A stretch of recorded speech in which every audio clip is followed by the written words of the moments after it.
we ready?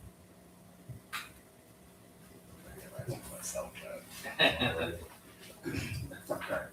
Let's pray, and then we will do a quick review, and then wrap up the plays. Our Father in heaven, we come before you in prayer this morning. Very thankful for the opportunity to gather together in this space to study your word.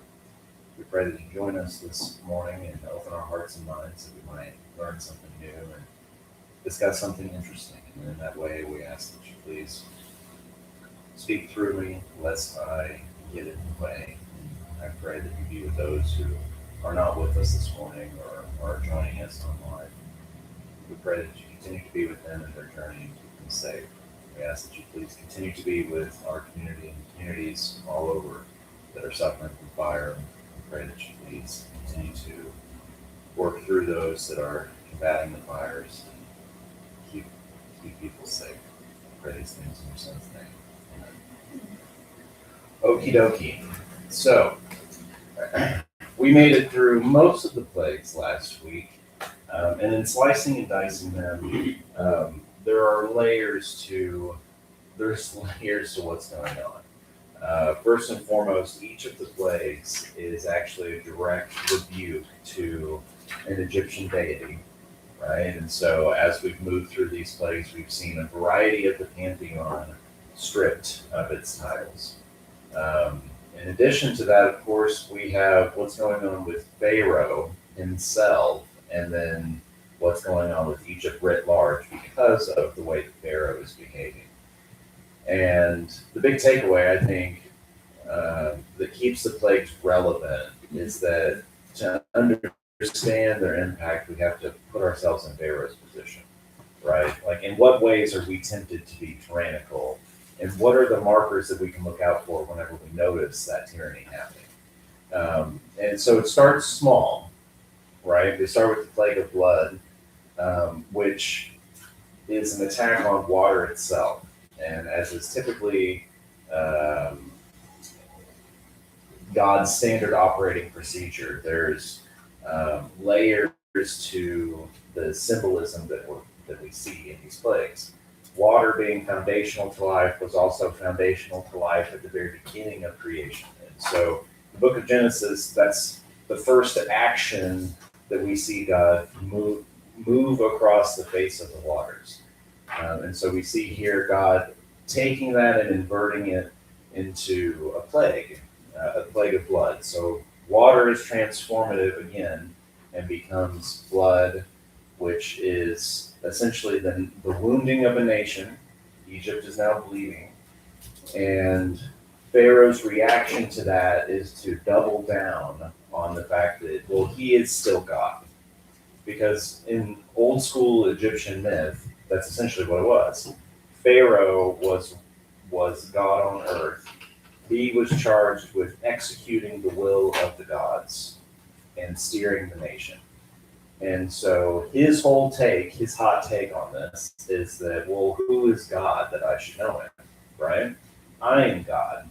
And so his insistence that his will is supreme is that slippery slope down to hell. And that's as these plagues continue, the sequence of the plague represents that. Not only what's actually happening with Egypt is getting worse and worse and is a direct result of the descent into tyranny, which is another reason why hell is often described as like a bottomless pit. There seems to be no end to your selfish behavior and the damage that it can cause, such that your very future can be taken away from you, which really is the very last plague, which we will get to this morning.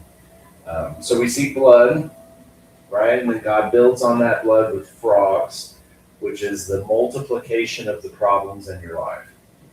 I can speak to this very recently. Yesterday, working on the house, it seemed like all the little things started to go wrong. And the little things started to get to me. My problems were multiplying, right? And the way in which I was reacting to them was very Pharaoh-esque. And so we see a real life example of what happens when you're not dealing with the underlying problem, which is yourself, right? And so Pharaoh, not dealing with his selfishness, but continuing to double down on his selfishness, frogs are multiplying, his problems are multiplying. They're beginning to affect other people, right? And so the demonstration that God is undertaking here is that when the foundation of life, that would be the water, when at your very core things start to go wrong, things literally spring up from that and those problems begin to multiply. And the reason that we see the phrase that is used in Exodus is God hardened Pharaoh's heart. And there's some debate about, well, what does that mean? In my opinion, make a decision. He can either choose to recognize that God is God and let go, or he can squeeze a little bit tighter. And at every opportunity, he takes the latter and squeezes a little bit tighter, which is why life continues to devolve into madness. So frogs, and then if frogs weren't, what's the word? Terrible enough, right? Because they're also described that once the plague goes away, it's not like the frogs go away. They have all these dead frogs that they have to put somewhere. So the land begins to stink of rotten amphibians, which would be very gross. As if that isn't enough, the next plague is a further multiplication of the problem. So you have all of these very big, obvious problems, and then God says, well, now we're going to make them infinitely small. And so the plague of lice, dust itself becomes lice. That sounds like something out of a horror scape. And that's what happens. The layers to that, of course, is the attack on the Egyptian god of earth, or the rebuke of the Egyptian god of earth, and how the chaos not only internally within Pharaoh, but externally with the people around him, that is the nation of Egypt itself. The multiplication of problems become like countless. You could not count all the lice. The dust is how it's described. And that manifestation is just the innumerable disruptions that you're inviting into your life when you are doubling down on your tyranny. And Pharaoh does exactly that. He doubles down on the tyranny. Who is God that I should know him? I'm not going to let your people go. And peace just leaves the land. I imagine you would be very anxious. Like if you're an Egyptian citizen, you're having a bad time. Your leader is off of the rails and you're paying the price for it. Again, after the lice, we see the plague of flies. And we talked a little bit about this last week. The first thing that comes to mind when I think fly is like a housefly, right? But it's possible that these flies are better described as scarab beetles. The reason for that is if we extrapolate that each one of the plagues is a rebuke of an Egyptian god, there was not an Egyptian god of the housefly. There was, however, of the scarab beetle. So if we're trying to look for consistency in what God is portraying, and the way that he's moving through these plagues, we have to look at that and go, well, which Egyptian god are we talking about here? And the one that seems like it fits best is Khepri, which is depicted as a body of a human with a scarab beetle as a head. That's how the god is depicted. It makes sense to me that it would be a scarab beetle, which would also be representative of the death and decay in the nation, right? Because even with houseflies, what are houseflies associated with? Death, decay. I mean, things like maggots and beetles are all like things that ooze out of death.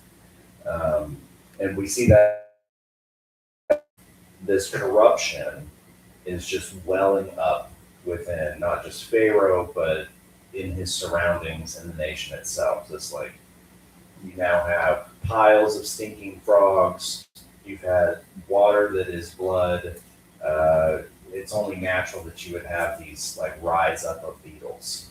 So we're seeing this very natural law of progression as well. Another layer to the plagues.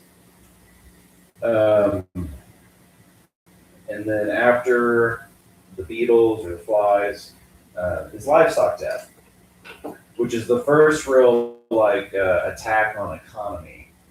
I would say is a way to describe this or a way to understand this because it's only the Egyptian cattle. The Hebrews and their cattle are fine. They are kind of separated into a land, the land of Goshen, and that land does not experience plagues like the land of Egypt does, and the text in Exodus goes out of the way to say like the Egyptian cattle died, the cattle of the Israelites did not die, and we see God's assertion of sovereignty over those Egyptian deities that were not only deities of cattle but deities of economy. And Ra being the like a supreme god, kind of the king of kings of gods, the sun god basically, which we'll see again actually here in a couple of plays. But this now, the nation now has experienced the loss of security, both physically and in a mental type of way, because these plagues of bugs would be very unsettling. And the anxiety and fear that is sweeping through the nation and sweeping through Pharaoh must have been palpable. I cannot imagine. But anyway, he of course doubles down on that tyranny and says again, like, I'm not going to let your people to his own people suffering from his tyranny. We're seeing that he's destroying the wealth of his people as well. It can't be overstated that when you behave like a tyrant, things around you just crumble. And if you continue to pursue the path of tyranny, it will only get worse. It only gets worse. That is natural law, that's divine law, like that's how it manifests itself. And then of course, the plague of boils. So after you've lost your sense of security, let's say your sense of home, you've lost your wealth, now you're losing your health. And that's what the plague of boils is. This, again, natural progression, natural law. If you have no way to properly feed yourself, or you have lost your ability to take care of yourself, what is a natural result? You get sick, right? And so we see natural law here, but also the proclamation that God is asserting that He is God over health. Again, the Israelites did not suffer from this, but the Egyptians did. It's a direct attack on Sekhmet, the goddess of healing, and Imhotep, the god of medicine. And Pharaoh's blindness, now he seems fully committed to being a tyrant. And despite being covered in boils, which would be horrible, he doubles down once again.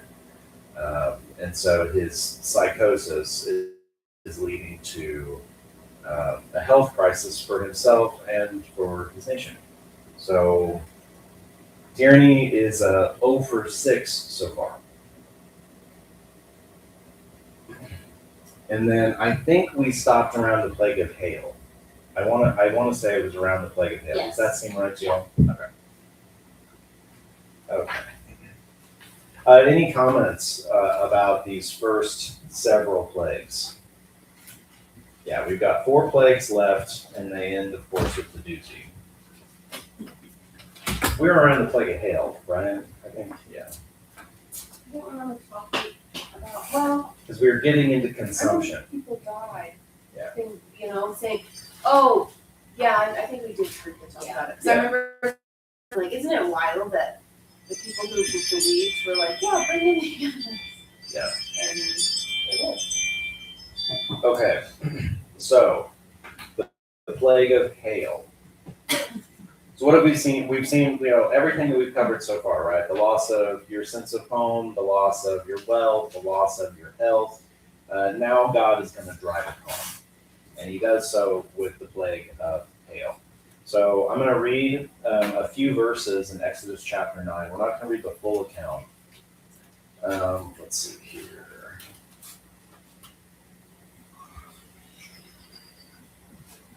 Where are we at? So this is Exodus chapter 9.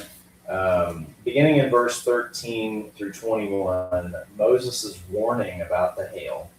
But we're going to start in verse 22. And the Lord said unto Moses, Stretch forth thine hand toward heaven, that there may be hail in all the land of Egypt, upon man and upon beast, and upon every herb of the field, throughout the land of Egypt. And Moses stretched forth his rod toward heaven, and the Lord sent thunder and hail, and fire ran along the ground. And the Lord rained hail upon the land of Egypt. So there was hail, and fire mingled with hail, very grievous, such as there was none like it in all the land of Egypt since it became a nation. And the hail smote throughout all the land of Egypt, all that was in the field, both man and beast, and the hail smote every herb of the field, and brake every tree of the field. Only in the land of Goshen, where the children of Israel were, was there no hail. Now, Pharaoh has a very interesting response to this. He admits that he might have messed up, maybe just a little. Verse 27, And Pharaoh sent and called for Moses and Aaron, and said unto them, I have sinned this time. The Lord is righteous, and I and my people are wicked. You can hear it in the apology, right? We all know the type. Like, I'm sorry you feel that way. Like, that's not an apology. And that's what Pharaoh is doing. Okay, none of the other times that I mess up, maybe this time I messed up just a little bit. And we see that exactly the natural, with an attitude like that, what do you think is going to happen next? If this man is behaving like this, it's only going to get worse, right? That's exactly what happens. So jump over to verse 33. We'll finish out the chapter. And Moses went out of the city from Pharaoh, and spread abroad his hands unto the Lord, and the thunders and hail ceased, and the rain was not poured upon the earth. And when Pharaoh saw that the rain and the hail and the thunders were ceased, he sinned yet more, and hardened his heart, he and his servants. And the heart of Pharaoh was hardened, neither would he let the children of Israel go, as the Lord had spoken by Moses. What a shock and surprise, right? So there, of course, with all the plagues, layers, right? So layer number one, the attack or the assertion of divine authority over several of the gods in the Egyptian pantheon. The notable ones are Shu and Tefnut. Okay, Shu and Tefnut were brother and sister, and husband and wife, and they were the first pairing of gods that gave rise to other gods. Tefnut was the goddess of moisture or rain because I don't remember which god she gave birth to, but when she moisture that exuded from her became some other god. So we're seeing God exert authority over like even the oldest of the gods, right? There's a reason one of God's titles is Ancient of Days, right? He rains hail down upon Egypt, such as has never been rained upon Egypt ever before since it became a nation. That is an extreme assertion of, like, you still don't understand that I'm God, you know? And so that invitation to Pharaoh, like, it's very obvious. It's obvious to everybody that Pharaoh is not in control. And his advisors are like, you have lost it. The nation is lost, man. Let him go. We're going to see that here when we get into the plague of locusts, which is the plague of consumption. And God's invitation to him is he started to respond started to make the choice, I have sinned this time, right? So he's still not getting the lesson, even though it's raining hail, there's fire. I mean, I can't imagine with the fires around here, if it were also storming, lightning, and hailing while the fires were burning. That's madness. It's madness. But that's the depth to which tyranny will take you, right? Your whole surrounding, it's obvious that you're not in control, and you're still like, yeah, right? Like a toddler. Go ahead. Well, but it would be hard, like being raised in the whole lineage of gods, or people being told that they're gods, Right. and being handed a kingdom. Oh, yeah. And like, I don't know. Why he is really struggling to give it up. Yeah. Especially after they leave, and then like eventually he lets them go, but also At there's what this cost? deep Yeah. like truth in him that's like, no, but I am God. But I am God. Like, If this is happening, it's only because I want it to happen, right? yeah. Yeah, well, we see that in like, we call it like a spoiled child, right? You know, they get everything they want, they're handed the whole kingdom, they kind of run the household, and then they become adults. And what kind of behavior does that translate to? This kind of behavior. Bad stuff.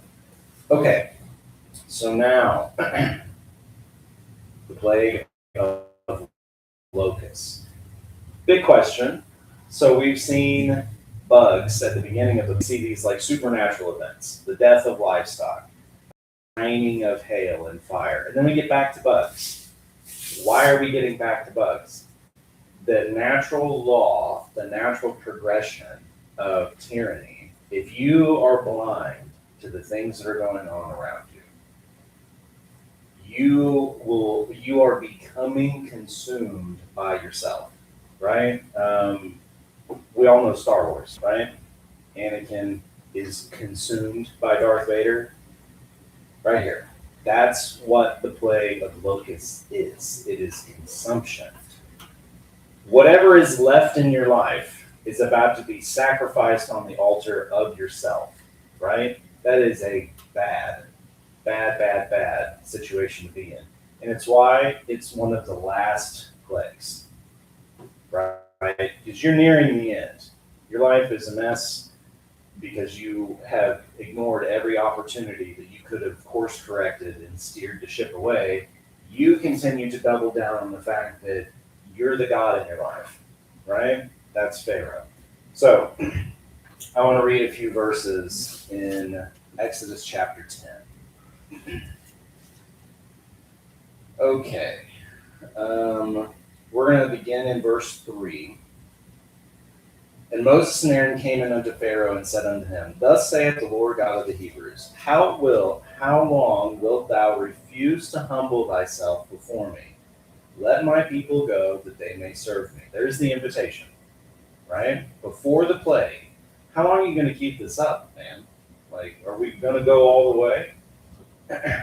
Verse 4, Else if thou refuse, tomorrow will I bring the locusts unto the coast, and they shall cover the face of the earth, that one cannot be able to see the earth, and they shall eat the residue of that which is escaped, which remaineth unto you from the hail, and shall eat of every tree which groweth for you out of the field.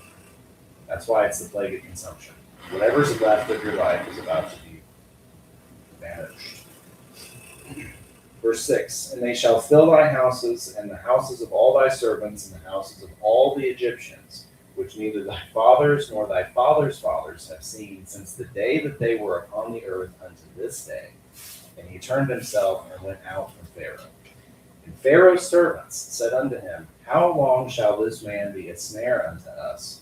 Let the men go, that they may serve the Lord their God. Knowest thou not yet that Egypt is destroyed? Right? Like, everybody but Pharaoh is like, dude, throw in the towel. It's over.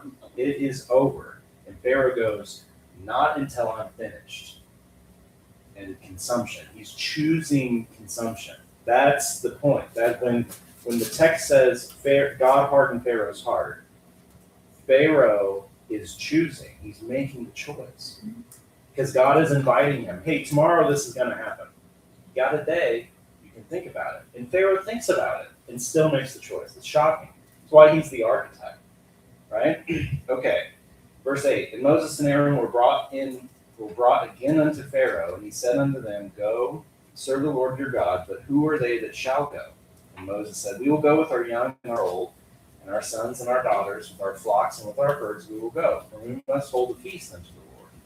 And he said unto them, Let the Lord be so with you, as I will let you go, and your little ones look to it, for evil is before you. Not so, go now, ye that are men, and serve the Lord, for that ye did desire. And they were driven out from Pharaoh's presence. So you understand what Pharaoh is saying here is, well, who are the people who are going to go? And Moses describes, like, all of us are going to go. Pharaoh says, well, only the men. Now he's trying to control the outcome. And that's his decision to choose here, right? The plague of locusts. And the Lord said, verse 12, the Lord said unto Moses, Stretch out thine hand over the land of Egypt for the locusts, that they may come up upon the land of Egypt and eat every herb of the land, and even all that the hail hath left. And Moses stretched forth his rod over the land of Egypt, and the Lord brought an east wind upon the land all day and all that night. And when it was morning, the east wind brought the locusts. And the locusts went up over all the land of Egypt, and rested in all the coasts of Egypt. Very grievous were they. Before them there were no such locusts as they, neither after them shall there be such. And they covered the face of the whole earth, so that the land was darkened. And they did eat every herb of the land, and all the fruit of the trees which the hail had left, and there remained not any green thing in the trees or in the herbs of the field throughout all the land of Egypt. Wow. Right? Wow. This is it. This is the end of the nation. It's like destroyed. Destroyed. I mean, Yep. totally destroyed it. I mean, made it to where what's left of his people will even survive. Right. It's shocking, and I think that there's a reason that Egyptians talk about this. This is a national embarrassment, right? Like a national embarrassment. And so we only find this account in this level of detail in the book of Exodus. And so the land is destroyed. So much so that it's dark, which is exactly what happens next. The 9th plague, the plague of darkness. So you see this natural progression again, right? This plague is maybe the sobering reality of the situation, right? It's described, there are some people that have said, well, it's a solar eclipse, right? That's how God darkened the land, is he eclipsed the sun. But that's not how it's described. So we're still in Exodus chapter 10, and we're going to go to verse 21. And the Lord said unto Moses, Stretch out thy hand toward heaven, that there may be darkness over the land of Egypt, even darkness which may be felt. And Moses stretched forth his hand toward heaven, and there was a thick darkness in all the land of Egypt 3 days. They saw not one another, neither rose any from his place for 3 days. But all the children of Israel had light in their dwelling. And Pharaoh called unto Moses and said, Go ye, serve the Lord, only let your flocks and your herds be stayed. Let your little ones also go with you. I'm going to pause right there. Again, 3 days. Thick darkness. That's not an eclipse. It was so dark they couldn't move. They were paralyzed with darkness, paralyzed by the sobering reality that they have literally descended into hell. Like, this is a veritable hell on earth. The nation is destroyed. There's not even food left. And so Pharaoh's invitation to let them go is, well, the people can go, but we're going to keep your wealth. Still not getting the message, right? Still not learning the lesson And this particular plague hits at like the tippy top of the Egyptian pantheon. We see Ra, the god of the sun. Sometimes Amun-Ra is how he's depicted in Horus, god of the sky. These are big names, right? You probably, even if you don't worship Egyptian gods, you've probably heard of Isis, Osiris, Ra, Horus. These are big ones. And this is the devolution of your reality. It becomes a hell, right? Tyranny leads to hell. It leads to darkness. There's a reason that hell is described as isolation, darkness, weeping, gnashing. These very negative things associated with paralytic darkness, right? That's the plague. It's also an inversion of creation. God is continually inverting the blessings of creation. And there's a chart in the back, which we'll go over in a couple of slides, that kind of lays out the inversion. You have the blessing of creation, right? And then God inverting it into a curse, showing that he is God of good and evil. Everything is God's. He is in control.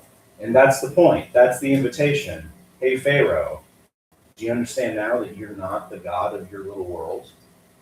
Right? Only in your mind are you the God of your world. And he still isn't getting it. So this psychological blindness has placed him into hell, and now everybody's isolated. And when you're isolated and you're left alone for 3 days with only your thoughts, only you to contend with, that's a very sobering reality. Very sobering reality. But what does he do? Well, you can leave, but we're going to keep you wealth. So, Was it like there's no fires, like fires couldn't be lit? I mean, like, how is there no light? So there's no sun. that's why you'd have to ask God. Okay. How did you pull that one All right, off? well, I'll write that down. Yeah. But add that to the list of questions. For some reason, my last slide is not up here. But I'm there's missing. no light, right? Because of the locust fly. They block the sunlight out because it's so thick. So I believe that it's not just on the ground itself, it's in the air. Well, that's how the plague of locusts is described, is that the land is darkened.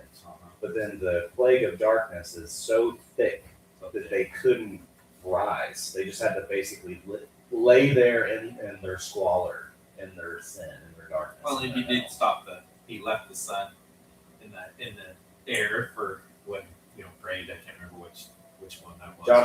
Joshua, yeah. Stop the sun. Yeah. So he probably took the moon and the sun away. Well, it's very interesting because it says that It's the light for. that's right. But there's light in their homes. That's right. So verse 23, this is the Egyptians. They saw not one another, neither rose any from his place for 3 days. I don't need to get into the symbolism there. But all the children of Israel had light in their dwellings. Right? That's what makes it such an interesting juxtaposition. You're seeing God in full control of the ends of the elements, right? The brackets, the bookends of the universe itself, God is in control. And Pharaoh's insistence that he is still in control is exactly why his future is about to be taken from him. And that is the death of the firstborn. That's what that represents. He has now sacrificed his future for his present selfishness. That is the very definition of tyranny, right? One of the hallmarks of a psychopath is that they lack an ability to negotiate with the future, right? So like, you go to bed at a decent time so that you can wake up refreshed in the morning, right? Or you don't murder somebody because, well, they have a family and you don't want to go to prison or be killed yourself. Those are not thoughts that enter into the mind of a psychopath. There is no tomorrow, there is only today. Pharaoh, right? Pharaoh, a tyrant. So, for whatever the reason, I don't have the slide in there, but it is in your handout. So this last plague is foundational to Judaism, which means it's foundational to Christianity, right? This particular plague is the same one that Jesus is going to invert himself when he is here, the death of the firstborn. Okay, so Exodus chapter 11. We'll read the first few verses. Exodus chapter 12 is Passover. This is where Passover comes from. So Exodus chapter 11. And the Lord said unto Moses, Yet will I bring one plague more upon Pharaoh and upon Egypt. Afterwards he will let you go hence. And when he shall let you go, he shall surely thrust you out altogether. That's quite a promise. I can't imagine hearing that from God and thinking, how much further can we go? Yeah, what are you about to do? What are you about to do? Verse 2. Speak now in the ears of the people, and let every man borrow of his neighbor, and let every woman of her neighbor, jewels of silver and jewels of gold. And the Lord gave the people favor in the sight of the Egyptians. Moreover, the man Moses was very great in the land of Egypt, in the sight of Pharaoh's servants, and in the sight of the people. So Pharaoh has completely lost everything. Even his kingship is gone. And essentially Moses has it now, which makes sense. Every time this dude stretches his hand, something catastrophic happens. Verse 4, And Moses said, Thus saith the Lord, about midnight will I go into the midst of Egypt, and all the firstborn in the land of Egypt shall die, from the firstborn of Pharaoh that sitteth upon his throne, even until the firstborn of the maidservant that is behind the mill, and the firstborn of all beasts. And there shall be a great cry throughout all the land of Egypt, such as there was none like it, nor shall there be any more. But against the children of Israel shall not a dog move his tongue, against man or beast, that ye may know how the Lord doth put a difference between the Egyptians and Israel. And all these thy servants shall come down, saying, Get thee out, and all the people that follow thee, and after that I will go out. And he went out from Pharaoh in a great anger. And the Lord said unto Moses, Pharaoh shall not hearken unto you, that my wonders may be multiplied in the land of Egypt. And Moses and Aaron did all these wonders before Pharaoh, and the Lord hardened Pharaoh's heart, so that he would not let the children of Israel go out of his land. We've seen this repeatedly. That's kind of a recap of what's been going on. God. Yeah, at every opportunity, Pharaoh had a choice, and he made the choice. But to write in that God hardened his heart. That's Well, it's the natural law of things, right? That's what makes tyranny a slippery slope. And the further you go down that slippery slope, the harder it is to claw your way back. So Exodus chapter 12 is the institution of Passover. We'll read the first several verses. And the Lord spake unto Moses and Aaron in the land of Egypt, saying, This month shall be unto you a beginning of months. It shall be the first month of the year to you. Speak ye unto all the congregation of Israel, saying, In the 10th day, again with the symbolism, of the first month, they shall take unto them every man a lamb, according to the house of their fathers, a lamb for a house. And if the household be too little for a lamb, let him and his neighbor next to his house take it according to the number of souls. Every man according to his eating shall make your count for the lamb. And the lamb shall be without blemish, a male of the first year, and ye shall take it from the sheep or from the goats, and ye shall keep it until the 14th day of the same month. And the whole assembly of the congregation of Israel shall kill it in the evening. And they shall take the blood and strike it on the two side posts and on the upper door posts of the house, wherein they shall eat it. The three posts of the door, again with the symbolism. And they shall eat the flesh in that night, and roast it with fire and unleavened bread, and with bitter herbs shall eat not of it raw, nor sodden it all with water, but roast it with fire, his head with his legs, and with the purtenance thereof. And you shall let nothing of it remain until the morning, and that which remaineth of it until the morning you shall burn with fire. And thus shall you eat it, with your loins girded, your shoes on your feet, and your staff in your hand, and you shall eat it in haste. It is the Lord's Passover. It's serious business. Suit up, sacrifice the lamb, roast it, make it quick, eat it, and be ready to go, right? So that imagery, the blood of the lamb, I do not need to go into great extraneous detail about how that ties into, right? We walked through that when we went through Matthew. Christ is, he takes Old Testament archetypes and stories and symbols and inverts them in a way that shows blossoming of God's redemptive story. And so a big one is Passover. And it's not a coincidence that Christ was killed during Passover, right? Like that, God has gone out of his way to not only show his love and his plan and his design, but also to give us a way out of tyranny, right?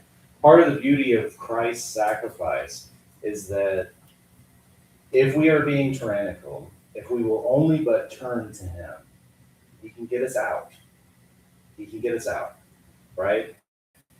It saved the Israelites. The sacrifice of the lamb saved them in the same way that the sacrifice of Christ saves us. That's the imagery that we're seeing here. So, from a tyrannical standpoint, the death of the firstborn is the death of your future. Like I said, Pharaoh has gotten to the point where he basically sacrifices his own son for his own selfishness, which is why when that happens, in verse 29, which we'll jump over to. I think he truly felt that it wasn't going to happen. Yeah. What God, again, you're God on earth, all the Egyptian pantheon. What God would murder his son? And that's exactly what happens here. It's not that he sacrifices his son, it's that he murders him. Right? That's ultimate tyranny. It's crazy. To kill your children, and Sarah and I like crime shows, and the parents that murder their children is a stunning display of tyranny. That's this right here.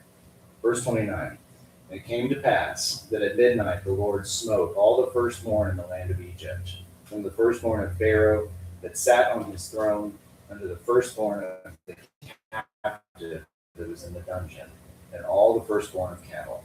And Pharaoh rose up in the night, he and all his servants and all the Egyptians, and there was a great cry in Egypt. There was not a house, for there was not one dead. And he called for Moses and Aaron by night and said, Rise up and get you forth from among my people, both you and the children of Israel, and go and serve the Lord as you have said. And take your flocks and your herds as you have said, and be gone, and bless me also. And the Egyptians were urgent upon the people that they might send them out of the land in haste, for they said, We all be dead men. I mean, at that point, it's like, I don't want to know what's next. This is insane. Verse 34, And the people took their dough before it was leavened, their kneading doughs being bound up in their clothes upon their shoulders. And the children of Israel did according to the word of Moses. And they borrowed of the Egyptians jewels of silver and jewels of gold and raiment. And the Lord gave the people favor in the sight of the Egyptians, so that they lent unto them such things as they required, and they spoiled the Egyptians. What's shocking is that Pharaoh is not done yet. That is, I think, perhaps the most sobering realization here, is that they do leave, and then when they get to Exodus chapter 14 and verse 23, so the children of Israel leave. They're thrust out of Egypt. God is leading them by day and night, and it comes back into Pharaoh's mind. Pharaoh starts to think about Pharaoh, what a shock, and decides that he's not going to be wronged by such an insolent group of people, because I'm Pharaoh. And now he has nothing to lose except for himself. And guess what he loses? Himself. That's right. With water, which again is an imagery. So Exodus chapter 14. I do have that. We'll talk about that. Verse 21.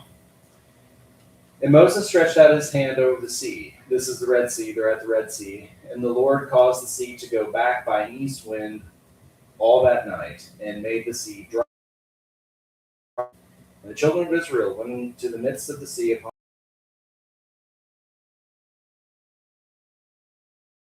And the Egyptians pursued and went in after them to the midst of the sea, even all Pharaoh's horses, his chariots, and his horsemen. And it came to pass that in the morning watch, the Lord looked unto the host of the Egyptians through the pillar of fire and the cloud, and troubled the host of the Egyptians, and took off their chariot wheels that they drave them heavily.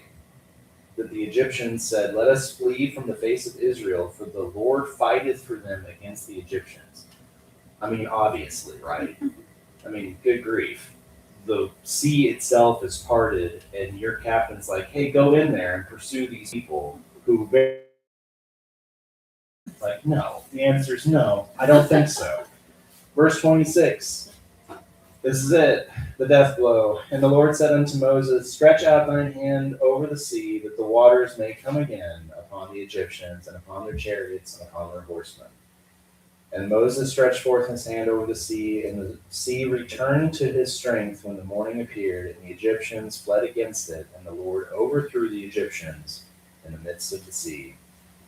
And the waters returned, and covered the chariots and the horsemen, and all the host of Pharaoh that came into the sea after them. There remained not so much a one of them. But the children of Israel walked upon dry land in the midst of the sea, and the waters were a wall unto them on their right hand and on to their left. And the Lord saved Israel that day out of the hand of the Egyptians, and Israel saw the Egyptians dead upon the seashore.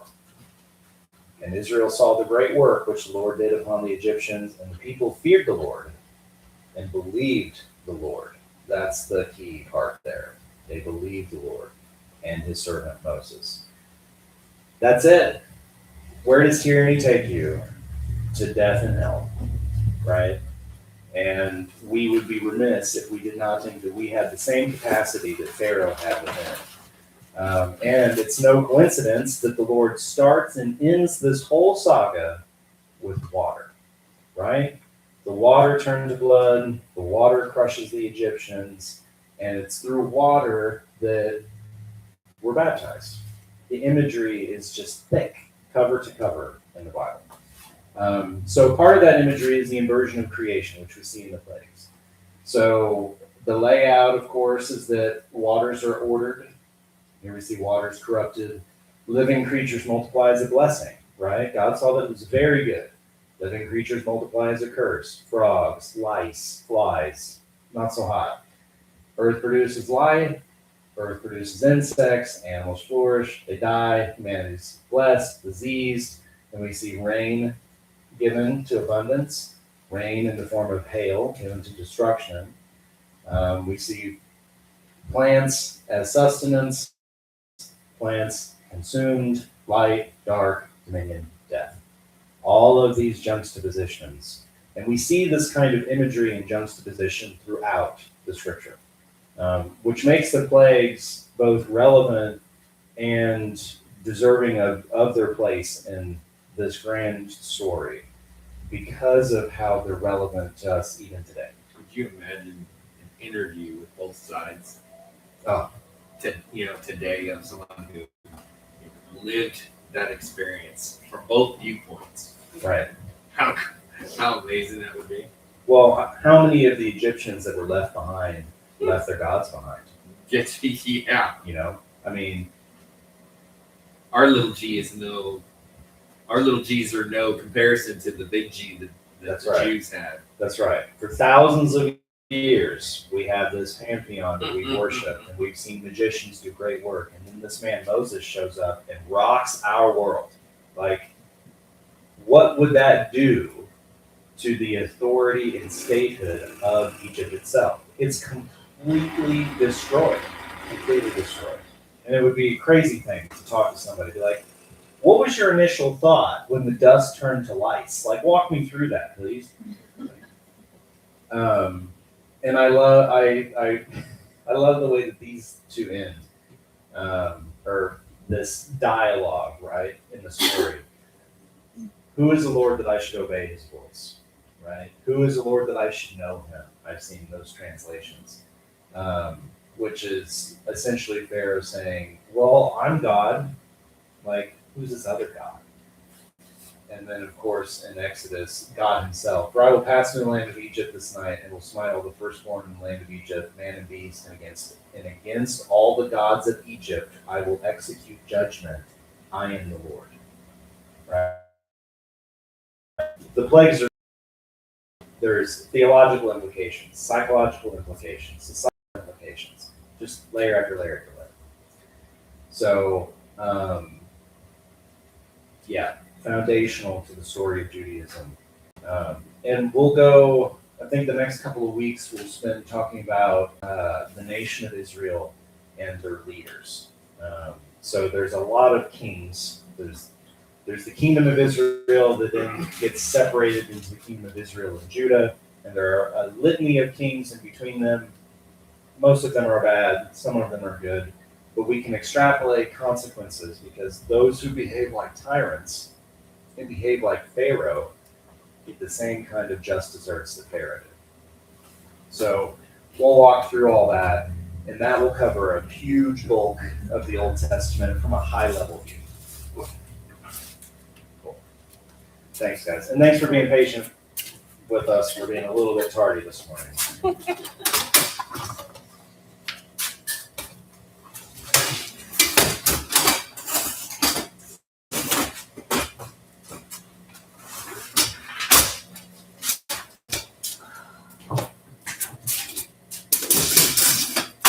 I forget about the plague of darkness.